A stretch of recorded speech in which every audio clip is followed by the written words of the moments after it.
Vamos a empezar poniendo un caso.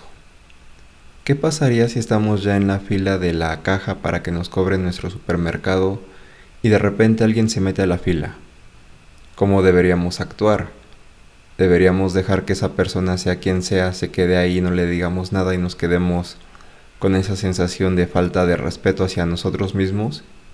¿O deberíamos de sacarle a empujones, a gritos e insultos de la fila y exigirle que se forme al final de la cola?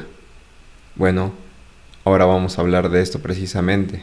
Vamos a hablar de la asertividad y qué nos dice cómo debemos actuar y a qué se refiere todo esto.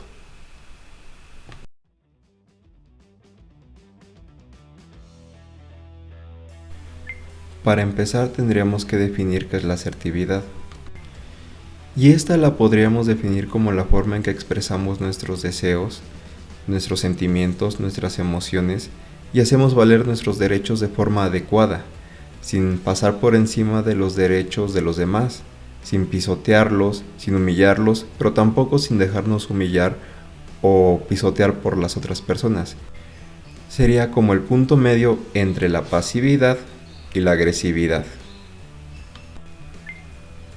La asertividad asimismo está muy fuertemente relacionada con la responsabilidad, ya que así como tenemos el derecho de hacernos valer, también tenemos la responsabilidad de hacer valer lo que piensan las otras personas, de hacer valer sus derechos, no pasarlos por encima.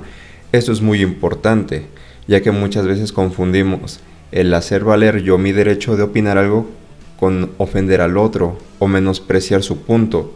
En este punto tendríamos que estar muy argumentados para poder desestimar algún argumento en contra de nosotros. Una cosa es no estar de acuerdo con una opinión y tener las bases suficientes para poder tirar ese argumento, y otra cosa es empezar a atacar a la persona o empezar a insultarla, empezar a humillarla. Aquí es donde viene la asertividad. Por lo regular los seres humanos tenemos dos formas de actuar, una de forma pasiva y otra de forma agresiva. La forma pasiva sería aquella en la que nosotros permitimos que pasen las cosas, nos sucedan las cosas y nosotros no hacer nada, solo dejarnos que las cosas pasen, que la gente nos agreda, que la gente nos insulte y nosotros permanecer totalmente calmados en una actitud totalmente nociva, porque la pasividad, si bien per se no es mala, el ya tener una actitud de este tipo en todo momento tiende a ser nocivo a largo plazo, ya que no seremos capaces de defender nuestros derechos, no seremos capaces de poner un límite. Y la otra forma sería actuar de forma agresiva. Esto sería que ante la menor provocación empezar a insultar, a agredir, a tratar de ponernos por encima de las otras personas sin importar qué.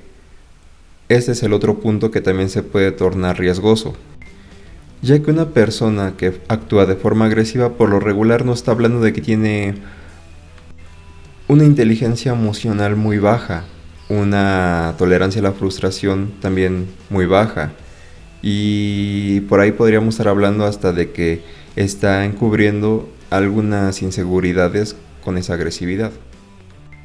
Aún con todo lo dicho, hay que tomar en cuenta que actuar tanto de forma pasiva como de forma agresiva es la forma en que la naturaleza ha configurado al ser humano para desarrollarse en su entorno, para sobrevivir. Vaya, todo esto es producto de la evolución. Y un día, cuando hablemos de las emociones, podremos darnos cuenta que estas son igualmente producto de la evolución, una forma en la que la naturaleza nos adapta para sobrevivir en el entorno. Pero hay que decir, tanto actuar como de manera pasiva como de manera agresiva se puede tornar adecuado dependiendo de las circunstancias. ¿A qué me refiero con esto? Vamos a poner un ejemplo. Vamos a suponer que estamos en una avenida muy congestionada y que de repente alguien se nos mete en nuestro carril. Ahí podríamos decir, ¿cómo debería yo de actuar? ¿Le empiezo a pitar? ¿Lo insulto? ¿Lo alcanzo? ¿Me le cierro yo también? ¿O simplemente lo dejo pasar? Aquí la forma adecuada de actuar sería de forma pasiva, puesto que no ganamos nada con que una persona que se nos cerró, nosotros vayamos y nos cerremos más adelante, generando así un conflicto innecesario, un conflicto que va a traer solamente problemas y no va a solucionar nada en absoluto. Ya que si actuamos de forma agresiva, el problema se puede tornar aún más grave. No sabemos si la otra persona trae un arma, o es una persona sumamente violenta, o tiene ganas de pelear, porque muchas veces pasa eso. Las personas en las avenidas muchas veces salen con ganas de pelear. Pero vamos a poner un caso distinto. ¿Qué tal si en mi trabajo tengo problemas con un compañero, o en mi casa tengo problemas con el vecino? Tal vez alguna actitud, alguna conducta de mi vecino o de mi compañero de trabajo me ocasiona alguna molestia, perturba en alguna forma mi vida. Actuar de forma pasiva, hacer como que no pasa nada, sería como una forma inadecuada de actuar, ya que ese problema lo vamos a perpetuar, ya que no estamos poniendo un límite. En cambio, si tomamos la iniciativa de al menos expresar nuestra incomodidad, podremos ya poner un límite, ya podremos expresar la situación con el vecino o con el compañero de trabajo. Aunque hay que decirlo, a muchas personas no les basta con que les informemos una incomodidad.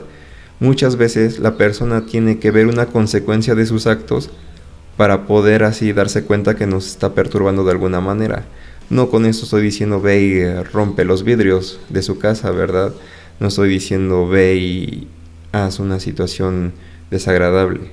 Simplemente que si esa persona no está entendiendo, podemos nosotros actuar de una manera un poco más directa que nos pudiera permitir hacernos valer nuestro derecho. Por ejemplo, si los vecinos ponen música muy alta a altas horas de la noche, si bien no vamos a ir a gritar, no vamos a ir a golpearlos, podremos llamar a una patrulla, por ejemplo, o podemos convocar a los vecinos para poner un alto si es que muchos estamos siendo molestados en este sentido. Pero así como lo acabamos de ver, aquí es donde entra la asertividad, o sea, en la forma en que yo soy capaz de hacer valer mi derecho expresando o haciendo uso de una consecuencia para hacer valer mi derecho sin pasar el derecho de alguien más.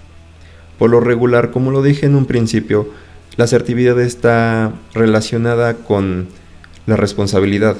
Por ejemplo, si una persona pone música muy alta a las 2 de la mañana, esta persona no está siendo asertiva, porque está imponiendo su derecho a los demás sin importar su derecho de descansar de los vecinos. O sea, yo tengo el derecho de poner mi música, pero no me importa si perturbo a los demás, si perturbo su sueño, si alguien tiene que trabajar al otro día, si alguien quiere descansar, si alguien está enfermo, por ejemplo, y necesita reposo. Entonces, esta es la manera en la que nosotros hacemos valer la asertividad, y parece ser una forma muy adecuada. Como ya lo había dicho en otro video, aquí es donde entra Aristóteles. Aristóteles era un filósofo que hablaba mucho sobre el punto medio. ¿Pero a qué se refería este del punto medio? Él nos decía que la virtud se encuentra entre dos vicios, entre el exceso y el defecto. ¿Qué quiere decir esto? Que, por ejemplo, si algo a mí me perturba, el defecto sería que yo no dijera nada, que me quedara totalmente callado. Estamos hablando de la pasividad. Y el exceso sería que yo me mostrara muy furioso, que me mostrara violento y tuviera actitudes que ya rayarían en perjudicar a la otra persona. Este sería el exceso. El punto medio sería este mismo, la asertividad, y cómo yo manejo esta situación en la forma en que hago valer mi derecho, pero no me salto el derecho de la otra persona. Bueno, espero haber sido claro y haber dadome a entender un poco en ese tema de la asertividad. Ahora sí que, como dicen por ahí, nosotros solo podemos percibir una pequeña parte de lo que es la verdad y de la realidad. Y como diría Sócrates, la verdadera sabiduría está en reconocer nuestra ignorancia. Y al reconocerla, Esto nos hará paradójicamente más sabios y nos permitirá avanzar más en nuestra vida. Muchas gracias por su atención. Que tengan un gran día.